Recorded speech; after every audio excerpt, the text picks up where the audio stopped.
இன்றைக்கி டே 32. இன்றைக்கான கொஸ்டின் என்ன பார்த்தீங்கன்னா, பண மசோதாவின் ஆர்டிகல் என்ன அப்படின்றது அந்த கொஸ்டினுக்கான ஆன்சர் வந்து நீங்கள் கமெண்ட் பண்ணுங்கள்.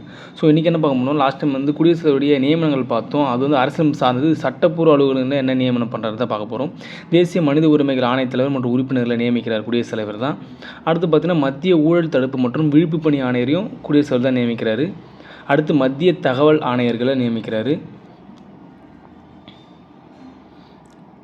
அப்புறம் தேசிய பெண்கள் ஆணைய தலைவர் மற்றும் உறுப்பினர்களை நியமிக்கிறார்.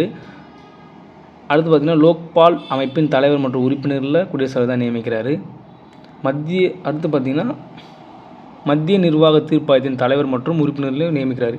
இவங்களாம் யாருன்னு பார்த்தீங்கன்னா, சட்டப்பூர்வ அலுவலகங்களுக்கான பணி நியமித்த குடியரசுத் தலைவரும் நியமிக்கிறார். ஓகேங்களா? ஸோ இந்த வீடியோ பிடிச்சிருந்தால் லைக் பண்ணுங்கள், ஷேர் பண்ணுங்கள், கமெண்ட் பண்ணுங்கள். தமிழின் டிஎன்பிசியை சப்ஸ்கிரைப் பண்ணுங்கள். ஸோ சப்போர்ட் பண்ணுங்கள், ஷேர் பண்ணுங்கள், வீடியோவை கமெண்ட் பண்ணுங்கள். என்ன கொஸ்டின் ஆன்சர் கமெண்ட் பண்ணுங்கள். நன்றி, வணக்கம். மீண்டும் சந்திப்போம்.